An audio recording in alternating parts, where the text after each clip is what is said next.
Hello, konnichiwa! So ngayon ay isasama ko kayo sa Mount Fuji. Medyo malayo-layo ang biyahe natin ngayon kaya mag-i-stay tayo sa hotel for one night. Long weekend na naman ngayon dito sa Japan kaya sinamantala na namin yung chance na makagala ulit. Ang masarap lang sa pagiging teacher dito sa Japan ay wala kang pasok kapag Saturday and Sunday and kapag holidays. Unlike nung nagwo-work ako sa hospital. Sobrang busy lagi dahil meron pang graveyard shift. Lunchtime muna tayo dito sa Suihiro. Marami silang sineserve na mga vegetable salads and fruits dito. Nakasama na kapag nag-order ka ng a la carte ng burger steak. 100% beef ito kaya talagang juicy and tender. At sobrang yummy talaga guys. Maraming branches nito all over Japan. Kaya if ever na mag-tourist kayo at makapunta kayo dito sa Japan, so please try to consider eating here. And for sure, hindi kayo magsisisi dahil solid na solid ang lasa. Super yummy talaga. After namin kumain ay nag-check-in na kami sa hotel natin for today. So maliit lang yung hotel natin na to pero bago siya at sobrang linis. Yun ang gusto ko talaga sa hotel. Para naman relaxing, mabango at malambot ang kama nang tayo ay makatulog ng maayos at mahimbing. Now I am going to show you the toilet and bath. It's small but it's comfortable and clean. But if you don't want to take a bath here, there's a hot spring downstairs. Ina-advertise na sa TV yung pupuntahan natin bukas. But before that, let's enjoy the night muna. Nagpunta nga kami dito sa Teppanyaki-chan kung saan nagsiserve sila ng famous na Fujinomiya Yakisoba at Monjayaki. Mga famous Japanese dishes sila na talagang magugustuhan nyo.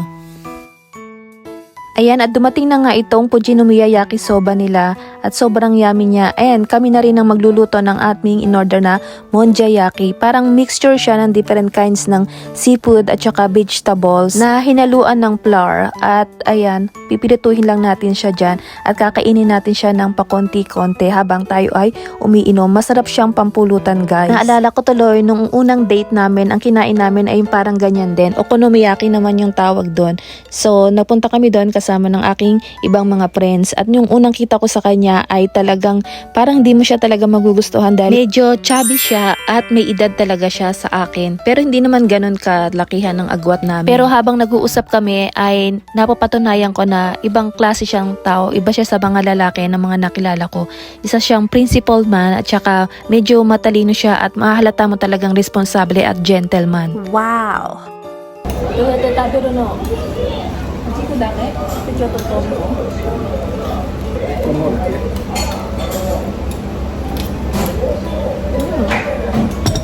Menarai ne. Menarai. Sukurikata, tabigata mo menarai. Aji wa do daro. Okay, try natin kainin. Ganyan daw siya. Ganyan.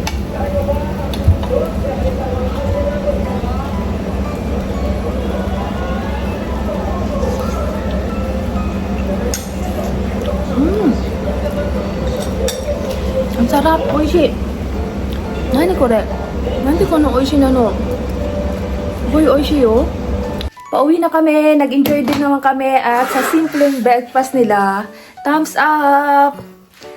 Pupunta naman kami ngayon sa napakagandang place. Makikita nyo mamaya kung saan yon. Thank you, hubby! Wow! After pag-check out ay papunta na tayo sa Fuji Motosuko Resort. Ayan, makikita na nga natin yung Fujisan na walang snow on the top kasi summer ngayon kaya tunaw lahat ng yelo. Pagka ganito yung makikita mo, no stress talaga. Hindi ka na talaga mai-stress, di ba? Kaya ang masasabi mo na lang, thank you Lord! Mahaba pa naman ang biyahe kaya kikwentuhan ko muna ulit kayo sa love story namin ng asawa ko. So ayun, natapos na nga yung first date namin. So kinuha na niya yung number ko at meron na kaming contact sa isa't isa.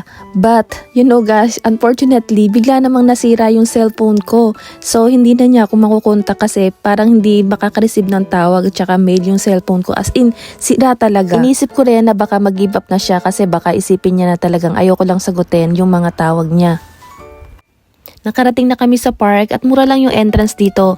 1,000 yen each lang, mga 400 pesos lang siya. Habang nag-i-enjoy tayo sa view ay didiretso ko na yung kwento ko. So ayun na nga. Nagulat ako one day kasi nakita ko siya sa harap ng school na pinag-aaralan ko ng Japanese. At ayun, nasabi ko sa kanya na nasira nga yung cellphone ko. Kaya naman sinamahan niya ako agad na bumili ng cellphone. Nahihiya talaga ako kasi iniisip ko baka isipin niya na kamukha ako yung mga ibang mga Pilipina na lagi na lang nagpapabili or nagpapalibre sa mga Japanese. Kaya talagang ini-insist ko na ako ang magbabayad ng cellphone ko. Kaya after that ay nagkaroon na kami ng contact sa isa't isa at inaya niya ulit ako ng second date at ulaan niyo kung saan kami nagpunta. Sa flower park din na ganito kami nagpunta because I really love flowers. Nung second date pa lang namin ay sinabi ko na agad sa asawa ko na meron akong anak sa Pilipinas na isa sa big reason kung bakit ako nagpupursige at nagtsatsaga dito sa ibang bansa. Kaya in-advise ko talaga sa kanya na since single talaga siya ay baka much better sa kanya ang isang babae na talagang walang anak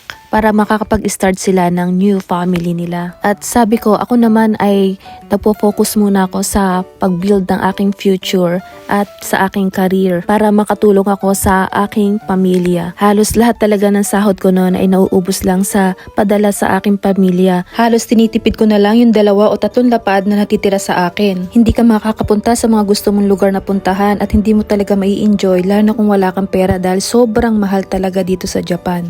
Kaya iniisip ko talaga noon na tatapusin ko lang yung contract ko at mag-iipon para makapag-apply ako sa US or Canada. Nakakasyak din talaga yung work environment dito lalo na sa mga hospital at facility dahil sobrang hirap talaga ipapasa nila sa'yo ang may hirap na trabaho lalo na kung mabait ka, abusuhin ka talaga nila. Sobrang dilim talaga ng mundo ko noon, hindi ko na na-appreciate yung beauty ng Japan. But my husband suddenly came. He protects me and made my gloomy day brighter and brighter each day. Out of words, what a nice day. It's so beautiful and amazing, guys. Wow, it's so beautiful. Ang ganda-ganda, wala akong masabi. Kirei. Honto ni Kirei. Kirei da ne, Hama-chan. So da ne. Koko nikita yung ata dyan ay. Kirei da ne. Wala kaming masabi kundi maganda talaga, guys. Sobrang ganda. Guys, I hope na nag-enjoy kayo sa panonood ng aking video. Sobrang ganda talaga dito. Number 1, Japan is number 1. It's beautiful. Sobrang ganda, guys. Lalo na dito sa Mount Fuji. Ayan, medyo natago na siya sa clouds. Pero mamaya, mahangin naman kasi tapos medyo malamig. Kaya mamaya mawawala na rin siguro yung mga clouds. Sobrang ganda dito, guys. Don't miss this sana. And hopefully makarating kayo dito. Thank you. Hey guys, so I am here at Motosco Lake. So 10 minutes away lang siya sa pinuntahan namin kanina. At sobrang ganda niya, guys. So madami nagka-camping dito, nagka-kayak. So nag-i-enjoy talaga yung mga family dito, adventure. So sobrang ganda rin dito, guys. So lalapit pa tayo doon. Lalapit tayo. Guys, sobrang enjoy mag-swimming siguro dito, tsaka yung mag-kayak. Ang daming nagka-kayak tsaka nag-swimming, tapos nag-i-enjoy talaga yung mga family dito. Sobrang nakaka-enjoy So wonderful and nice. So let's look to Motosoko Lake. Because of my Japanese husband, I started to become happy again.